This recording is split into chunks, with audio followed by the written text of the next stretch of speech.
2 bulan yang lalu saya dapat telepon dari teman saya. Katanya dolar Amerika yang cetakan di bawah 2019 bakalan tidak laku. Saya ketawa ngakak. Bilang, kenapa? Itu orang Indonesia bikin rumor. Supaya apa? Supaya yang dolar-dolar di bawah bantal, dolar-dolar yang di bawah kasur itu semua ditukar balik ke bank. Soalnya bank udah kehabisan dolar. Jadi mereka pakai teknik itu ngeluarin hoax, katanya cetakan di bawah 2019 nggak laku. Nah, teman saya bingung, telepon saya, apa bener? Saya bilang, saya ketawa ngakak. Kalau nggak gitu lu bawa ke sini deh, lu kasih gua yang lu nggak laku, lu kasih gua deh, gua bilang. Sebenarnya ada yang ini juga Pak, kalau ada orang yang masuk channel ini dulu Pak, saya nggak tahu sekarang pakai nama lain atau bukan. Dia ngomong ke saya begini, mengapa dolar yang kita pegang itu selalu baru? Kenapa? Kenapa money changer di Indonesia justru mintanya yang baru? Ya tahu katanya, saya Pak. Saya pengalaman. Saya kan lagi vakansi di Indonesia. Saya perlu rupiah. Saya ke BCA tukar. Wong itu duit kelempit ujungnya itu loh, kelempit sedikit dipotong 17 rupiah. Ya gak apa-apa lah, 17 rupiah saya nggak ada mah. Jadi mereka mintanya yang crispy, yang kenceng gitu. Aduh, saya bilang ini primitif sekali ya. Nah, itu dari mana Pak? Teman saya itu yang di sini, teman kita, saya nggak tahu sekarang. Mungkin dia lagi dengar juga. Katanya dari intelijen dia katanya. Itu katanya Peruri itu nyetak dolar Pak katanya. Jadi di outsource itu supaya tetap baru. Cuma serinya memang dari Amerika, nomor seri. Ya, mau kenceng ya digosok. Pakai setrika, kan kenceng lagi nanti. Ya, jadi memang sebenarnya begini Pak, jadi saat ini kalau saya lihat itu, saya di Asia Pasifik Pak. Memang Amerika itu sedang mendapatkan tantangan besar untuk tetap menjadi negara superpower. Kalau bicara teori persaingannya adalah Thucydides trap atau jebakan Thucydides. Ya. Dan Amerika sudah tahu ya, bahwa siapa yang membuat dia itu terancam. Ya, Pak Andi. Ya, halo. Ya kan kita ingatkan, ya selamat malam Salam. Ingat kita dulu Pak Harto itu udah lobby, udah ketemu sama Yitzhak Rabin. Ya kan pernah, udah ketemu mereka. Apakah itu yang membuat beliau itu agak nggak disuka juga? Udah ketemu, sampai ada cerita kan dari pengawalnya sama pengawal itu sempat bentrok. Itu saya ingat itu pokoknya sebelum lengser lah. Jadi sebenarnya kansnya bisa jadi si Prabowo ya mudah-mudahan sih ngikutin mertuanya ya untuk masalah ini ya, kedekatannya dengan Israel itu. Saya kira itu bukti bahwa sudah ada usaha untuk ajak bergabung Israel gitu ke Indonesia, tapi ya politik kan berubah. Yang menang kadrun itu 98 udah bubar semua rencananya itu. Pak Pol, saya bilang Ganjar itu kan dia waktu pembubaran U20 itu kan dia bilang balik lagi ke si Soekarno. Kemarin saya bilang Soekarno itu udah mati, udah 77 tahun kita merdeka masih diidolakan. Soekarno waktu itu bilang kan menghapus penjajahan, balik lagi ke kebencian terhadap Israel itu ada di Undang-Undang 45. Ya si Ganjar ini mungkin Soekarno lagi. Soekarno itu udah mati, udah lama. Ngapain kamu diidolakan negara zaman udah maju, udah berubah. Iya beda, udah berubah. Beda. Kamu kalau masih Ganjar sih anak kemarin Pak. Iya. Ganjar anak kemarin tuh. Dia belum teruji, dia punya ini leadershipnya ya kan. Politik luar negerinya juga kita belum tahu. Yang begini Pak Adi, nanti semua mereka itu harus membuat program masing-masing itu, membuat program dan dilegalisir oleh MPR DPR. Jadi dari patokan itu kita sudah bisa tahu kalau tidak tidak membuat satu program yang jelas, jangka panjang, jangka pendek, kita bisa lihat kualitas mereka, apakah masuk gitu. Itu aja. Kalau programnya dia nggak jelas, ngapain mau dipilih? Yang kayak Anies dulu bilang kan, akhirnya program abal-abal semua. Ya itulah, kalau dilegalisir, kita semua bisa nuntut. Oh, lu dulu ngomong begini, sekarang kok lu nggak lu lakukan? Apa lu cuman angin surga doang? Itu aja bos ya, thank you ya. Oke, Pak, ini Pak Gajah Mada, saya pengen balik ke ekonomi ya. Saya kan banyak teman-teman yang pengusaha di Indonesia. Gue bilang, itu ada berita itu lu nggak boleh pakai dolar lagi lu. Gue bilang lu harus pakai renminbi udah. Cuma ketawa semua. Gua beli bahan, kan dia pabrik, ada pabrik, dia beli bahan-bahan itu dari Korea, import semua dari Korea, bahan-bahan kimia.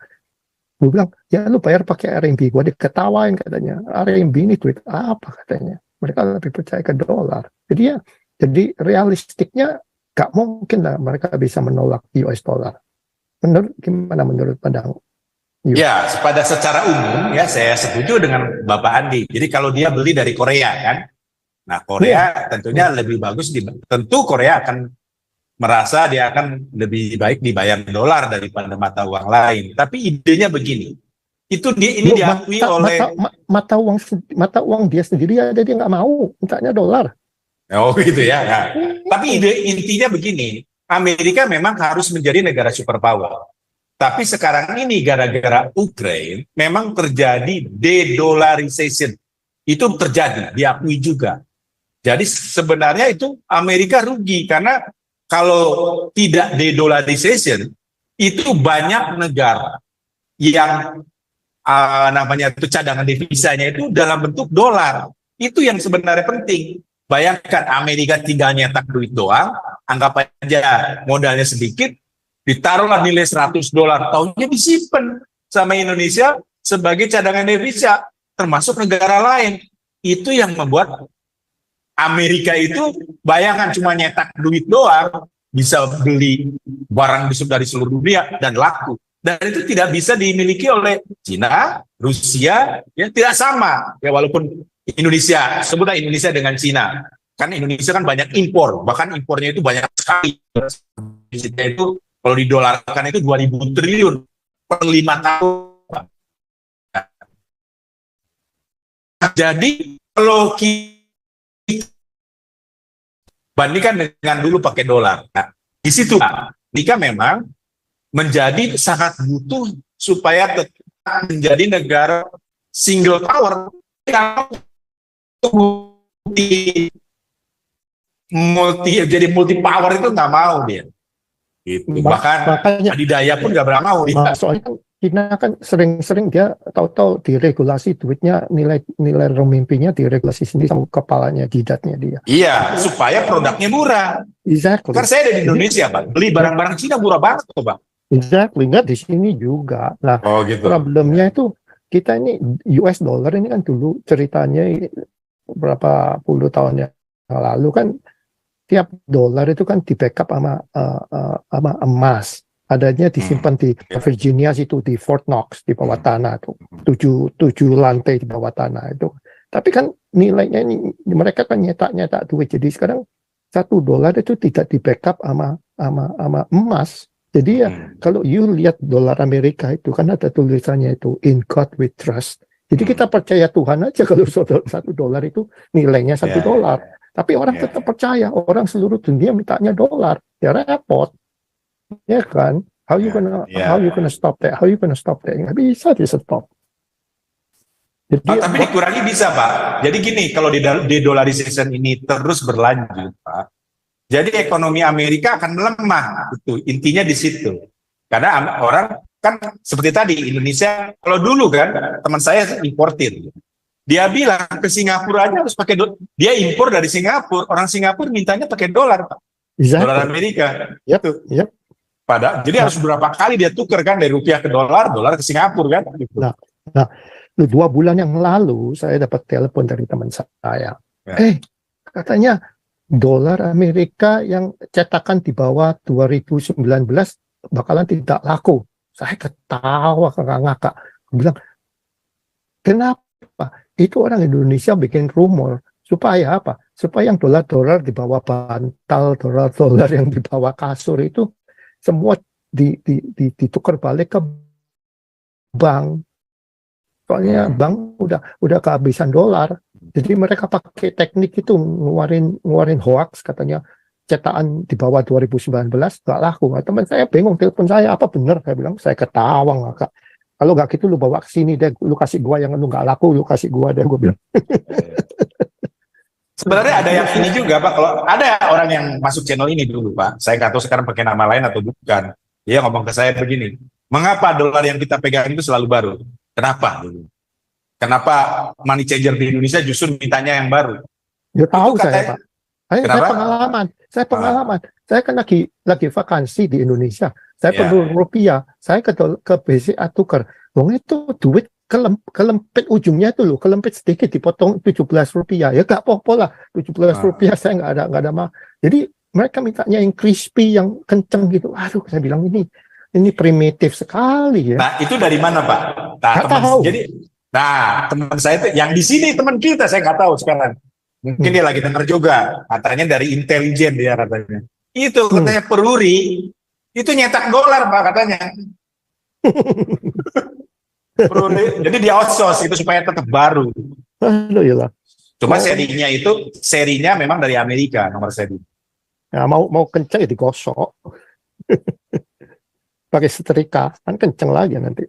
Ya, jadi memang sebenarnya begini Pak, jadi saat ini kalau saya lihat itu, saya di Asia Pasifik Pak. Memang Amerika itu sedang mendapatkan tantangan besar untuk tetap menjadi negara superpower. Kalau bicara teori persaingannya adalah to see the trap atau jebakan to see the ya. Dan Amerika sudah tahu ya, bahwa siapa yang membuat dia itu terancam. Bahasa gampangnya gini, kalau 2027 nggak perang Pak, Amerika kalah Pak. Minimal Asia dikuasai Cina, itu minimal. Artinya rajanya di Asia itu Cina. Semua negara Asia lari ke Cina. Dan kalau bicara ekonomi dunia, kan sekarang ini sudah bergerak di Asia Pak sebenarnya. Seperti zaman dulu, di mana Asia itu yang negara kaya. Nah, sekarang ini sedang bergeser, jadi kontinen shift. Jadi pergeseran benua sebenarnya dalam bidang ini dalam bidang ekonomi. Jadi laut Asia Pasifik itu lautnya, berarti kan Laut Cina Selatan ya. Itu mayoritas kita cukup berdagang di antara Korea Selatan, Jepang, Cina, Taiwan. Kita dagang sendiri aja tanpa Amerika udah hidup Pak. Nah, disitulah Amerika terancam. Kalau nggak bisa sampai 2027 itu ya belum perang. Itu saya langsung ngomongnya gitu deh. Saya rasa nggak bisa Pak. Sekarang kita lihat ya, banyak perusahaan-perusahaan yang lari dari Cina. Mereka turun ke bawah, mereka ke Vietnam. Oh itu betul. Ya, mereka turun ke Burma, ke Vietnam, ke ke Kamboja. Semua. Yuk, saya lihat itu waktu di TV kemarin itu kontainer-kontainer pada numpuk di Shanghai, pada kosong semua. Jadi perusahaan-perusahaan gede-gede itu seperti sekarang Apple ya, Apple itu kan bikinannya gede kan di China. Mereka udah shifting, mereka pindah ke Vietnam. Soalnya labornya masih rendah. Jadi 27 ya saya nggak tahu lagi ya apa bisa super power masih, soalnya ekonomi. Jadi begini logikanya Pak. Jadi global world powerhouse itu jadi kan pusat industri dunia itu sekarang di Cina. Yang belum dipegang Cina itu yang teknologi, yang nanoteknologi yang Bapak sebut, tapi yang di bawah 5 nanosekon untuk semikonduktor. Tapi kalau yang di atas itu Cina udah bisa bikin sendiri. Saya sudah merasakan bagaimana elektronik yang istilahnya teknologinya tinggi tapi yang sederhana itu murah dijual di Indonesia. Intinya begini, suka atau tidak suka, Cina sudah menjadi pusat industri dunia. Sekalipun betul yang tadi Pak Andi bilang sudah pindah ke negara lain ya, tapi Cina contoh seperti misalnya untuk menyaingi Tesla, Cina punya mobil sendiri. yang bersaing di Cina sendiri bersaing dengan Tesla. Banyak Kompetitif sekali. maksudnya. Ya. Tapi mereka main kotor. Betul. Kalau persaingan selalu begitu. Tesla Kalau- dijelek-jelekin katanya bisa tahu-tahu kebakar atau tahu remnya blong. Itu kan semua hoax semua. Gak mungkin lah. Ya, kan? Ya, itulah persaingannya. Mereka main kotor. Di Indonesia, Pak, kan ada Tesla juga. Terus mobil Cina yang itu bayar baterai laris Pak di sini di Indonesia. Karena Banyak. murah. Nio, Murah. Iya. apalagi. Setelah saya selidiki, anak buah saya punya perusahaan di Amerika. Saya cek apa sih perbedaan buatan Cina sama Tesla. Itu ternyata di software. Jadi yang bisa nyetir sendiri kan itu software yang diupdate tiap tahun. Nah, kalau dibuang namanya teknologi software ya hanya pakai baterai doang. Oh, itu murah teknologi. Tesla pun murah kalau nggak pakai software itu. Iya. Nah, jadi orang Indonesia kan belum ngerti. Yang penting itu cuman yang penting kerangka sama dinamo, reset. iya, jadi murah gitu. Bahkan Jepang itu terancam. Jepang itu kedodoran ibaratnya dengan teknologi EV, ya, electronic vehicle, maksudnya mobil berbahan bakar listrik itu ketinggalan. Jepang kan rajanya mobil bahan bakar bensin, Pak. Sebenarnya Enggak, Toyota itu paling gede di dunia. Mereka putar haluan, Pak. Mereka nggak ke electronic vehicle, yang nggak ke EV. Mereka more or less ke hydrogen. Hidrogen menurut orang Jepang yang mengakui bahwa itu masih kalah, masih benar Tesla. Enggak, Pendekatannya soalnya Toyota udah bakalan ngeluarin tahun ini, Pak, yang hydrogen. Dia bilang mereka nggak percaya dengan elektrik, mereka lebih percaya. Soalnya Toyota udah. Bapak baca tahun berapa? Kalau saya baca dari tahun kemarin, Pak. Enggak, Kalau Bapak baca tahun ini berarti itu informasi baru. Kalau informasi tahun kemarin, Jepang masih mengakui. Jadi gini, Pak. Jadi efisiensinya, Pak, walaupun hidrogen itu nggak murni sebenarnya. Kan? Iya. Jadi ini bicara biayanya itu masih cost-nya lebih hemat yang listrik daripada nggak murni, masih hybrid. Oh, kalau hybrid kan berarti kan untuk ini. Yes, transisi sebelum banyak kita bisa ngecat gitu, Pak, gitu. Atau baterainya. Di Indonesia tuh ada motor akinya bisa diganti di Indomaret yang jumlahnya banyak banget tuh Indomaret. Tinggal dilepas baterainya, pasang di motornya dia, jalan tuh motor buatan Cina. Itu pakai listrik, nggak pakai nunggu jam-jaman buat ngecat. Nah, itu kan satu ide yang bakalan di develop sama Tesla. Ya. Jadi kalau kita Tesla. Tapi intinya itu yang powerhouse itu, Pak, global powerhouse. Jadi Cina adalah global powerhouse. Nah, kalau Cina jadi global powerhouse, untungnya makin banyak. Sementara Amerika industri militernya itu, maksudnya peralatan militer yang Amerika sedang punya itu makin lama makin tua. Sementara Cina masih baru, terus makin lama makin banyak. Nah, makanya saya bilang 2027, Pak. Itu nggak ketemu, Pak. Itu nggak ketemu kalau nggak perang sampai 2027, Pak, pokoknya kalah Amerika. Cukup Cina jadi global powerhouse saja, dia secara militer akan kuat. Walaupun belum teruji industri militernya seperti Amerika, di mana sudah dipakai di banyak peperangan. Patokannya itu 2027. Kalau saya. Makanya kan kalau Jenderal Amerika 2025. Jenderal Amerika. Kan ada barang ketawaan katanya. Itu Taiwan macam-macam mau ngelawan Cina. Orang Cina dikumpulin mereka kencing bareng aja Taiwan udah kelep katanya. Iya. Saking kebanyakan orang kan. Jadi memang militer mereka ini ya orang personalnya banyak sekali ya. Tapi saya tetap bilang kalau dia nggak berani ngambil Taiwan, dia nggak berani, nggak mungkin terjadi. Iya, jadi artinya kalau Taiwan dia nggak berani, ya artinya Taiwan semakin eksis kan, artinya kan? Iya. Taiwan semakin eksis, jadi tinggal pertempurannya itu jadi dari global powerhouse itu. Tapi kan Amerika bisa menang nggak? Itu masalahnya. Kalau nggak bisa menang, artinya Amerika butuh perang. Saya ngomong seperti itu. Kalau saya bilang nggak bakal menang. Kalau saya bilang terlalu murah, Pak, barang-barang Cina bisa dibeli orang Indonesia. Indonesia juga untung gara-gara itu ya. Makanya saya bilang apa? Tuhan menciptakan langit dan bumi. Cina membuat segala macam in between katanya. segala macam dengan Cina. Anyway. Kau bilang kau menang debat lawan domba yang sesat. Kau bilang banyak yang tobat